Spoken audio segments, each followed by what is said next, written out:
Le procureur général précise les circonstances de la mort de Thierno Mamadou ainsi que les mesures prises au fond d'enquête judiciaire. Tomou Traoré, on l'a écouté hier, il était beaucoup plus remonté comme d'habitude d'ailleurs, et il a précisé avec le rapport balistique, bon, le rapport de l'autopsie que la médecine légale a déposé, et malgré que on ne comprenait pas beaucoup plus les thèmes qui sont beaucoup plus médicaux, mais qu'est-ce qui s'est passé exactement? Parce qu'il est revenu dessus. Oui, c'était attendu. Charles Watt a quand même anticipé sa communication d'aujourd'hui, mardi, parce que c'est ce qui a été dit après donc, que le jeune ait donc, été fauché par balle, disons, lors de cette manifestation spontanée contre la hausse du prix du carburant.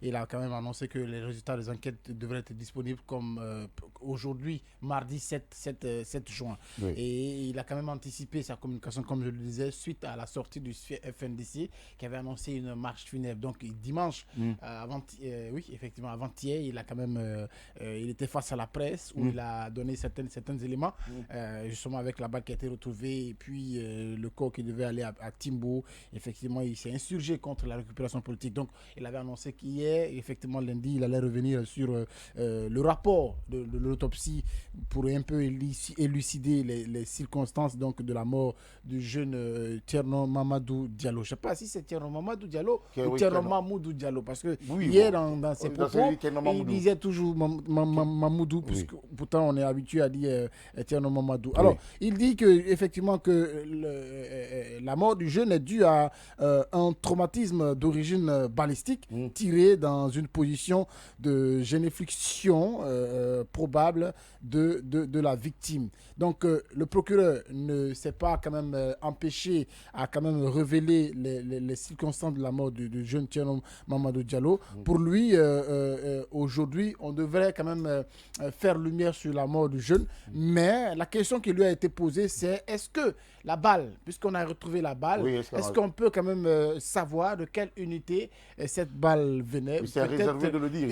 Effectivement, il s'est réservé de le dire pour quand même essayer de ne pas tout de suite divulguer les infos. Donc, mais il y a certaines informations qui fuitent, qu'il s'agirait un peu de la brigade anticriminelle, la BAC, qui était en train de sillonner la zone séjour-là, qui est beaucoup plus pointée du doigt. Non. Ça, c'est quand même une évidence parce que, comme tu l'as dit, à ce moment-là, c'était quand même les patrouilles de la BAC qui étaient aux alentours.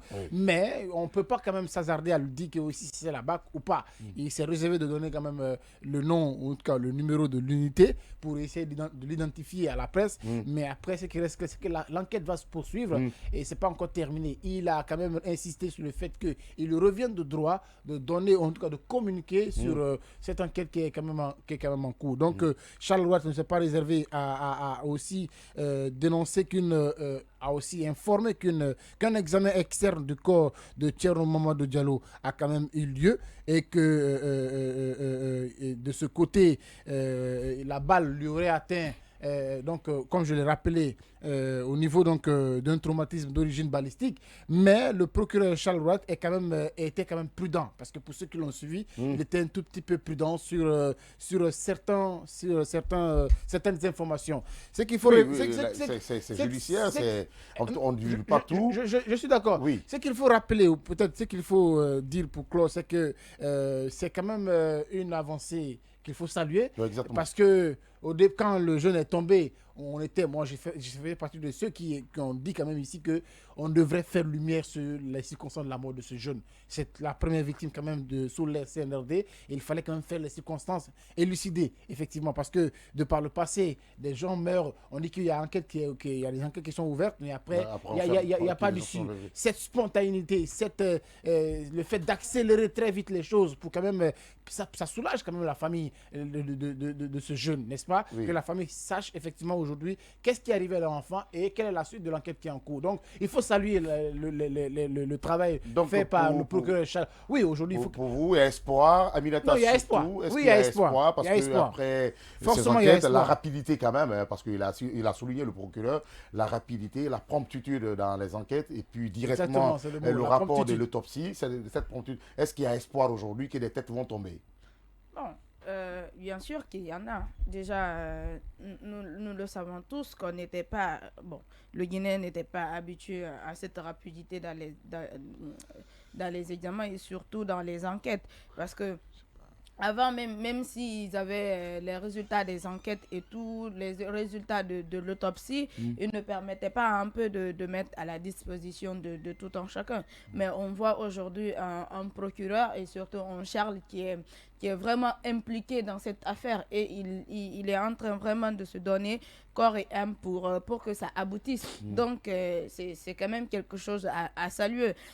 À saluer. Donc, ce que j'ai pas compris un peu, c'est le fait de ne pas faciliter un peu les termes pour les uns et les autres. Parce que les gens ne comprennent pas. Comprennent pas, parce qu'il y avait trop de Les termes. gens ne comprennent pas un peu ce que lui, il disait. Oui, on comprenait pas. Quand il a parlé de balistique et autres, quand il a parlé, je sais pas, de genuflexion et autres,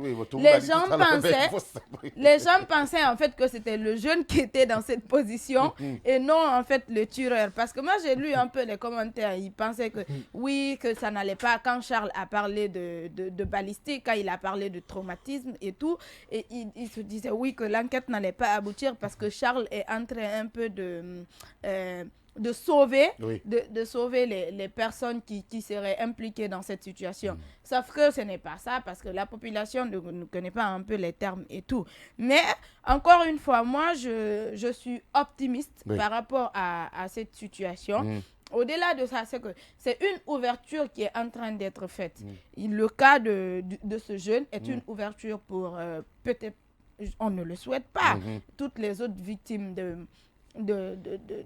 des manifestations. On ne le souhaite pas. On ne souhaite pas qu'il y ait des victimes, et qu'il y ait des victimes ou qu'il y ait des manifestations. Mais c'est une ouverture. Nous espérons en fait que ces enquêtes-là vont aboutir et aussi les manifestations qui sont déjà passées, qui ont fait des victimes, qu'il y aura une suite logique par rapport à ça. Mais quand même, c'est un travail qui est encouragé par rapport à ce qu'il est en train de faire aujourd'hui dans cette affaire. D'accord. Et avant de partir sur ce deuxième thème, je ne sais pas parler si tu as quelque chose à dire, il y a toujours ces internautes, surtout le plus fidèle, Bolokada Tourama, qui me dit bonjour Maman Kourouma, et à toute l'équipe du jour. Vraiment, la peur commence à s'installer dans le cœur du légionnaire, mais je n'arrive pas à comprendre la peur d'un légionnaire. Notre légionnaire refuse de sortir de sa cabine.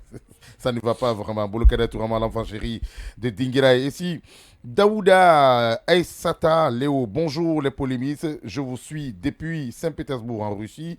Diarabi Karamadou Doumbia et son clan, il faut quitter le pouvoir bientôt. Ils vont quitter le pouvoir, d'accord, on comprend. Eugène Faya Swadouno qui nous dit comprenez-vous dans le débat pour les auditeurs afin que nous puissions comprendre le sujet. Sinon, vous partez, d'accord, on comprend. Mais c'est ça aussi les polémiques.